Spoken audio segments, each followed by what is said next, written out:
recovering from Hurricane Helene.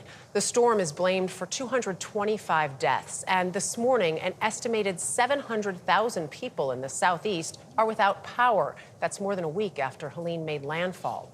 When critical infrastructure like utility lines and cell phone towers go down, emergency response teams from telecom providers like Verizon, T-Mobile, and AT&T step in with an arsenal of equipment to ensure first responders can communicate in the disaster zone.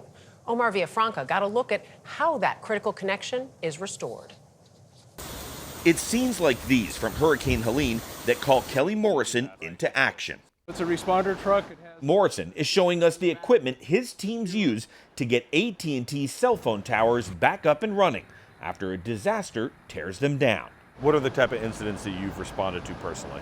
So the largest and earliest one was 9/11 for me, but typically hurricanes, wildfires, floods. Tornadoes. Yep.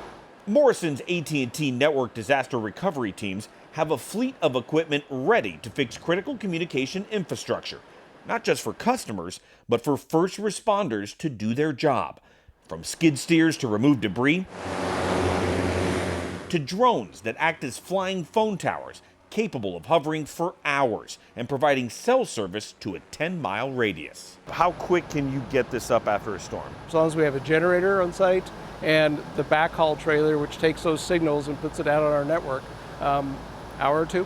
The company even has temporary cell towers ready to roll, with a frequency only available to emergency crews. It's called FirstNet, a tool Morrison says was needed after working on another disaster. With 9/11, those responders couldn't talk to each other. Now with FirstNet, they have that common communication system. It doesn't matter which police department, what fire department you're in. If you have service off of this, you can contact each other. Even though companies like Verizon, AT&T, and T-Mobile are competitors, they are expected to work together to get systems back up and running. Earlier this year, the FCC implemented a new law requiring wireless providers to assist each other during storms, including sharing equipment among companies and allowing users to roam on competing networks.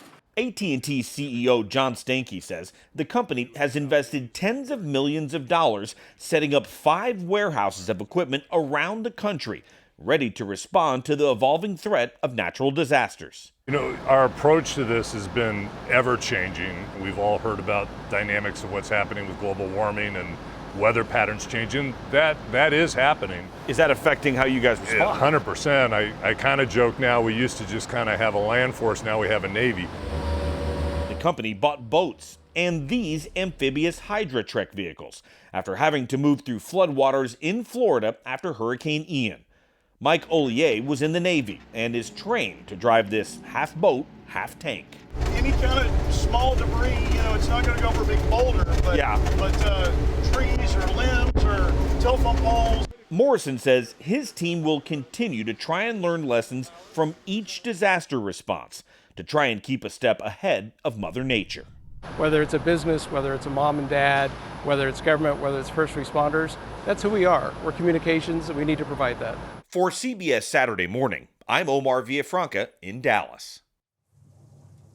Go ahead. No, I was just wondering, did you know that the law was established to make them work to together? play together nicely, which makes a lot of sense. Yeah. And just the idea that they're learning from each disaster, how important. You hear somebody say, charge your cell phone so you can use it after the disaster. If you don't have any signal service, it won't matter. It would be nice if we could just get along Work during together normal more. times. Yes. A little tough.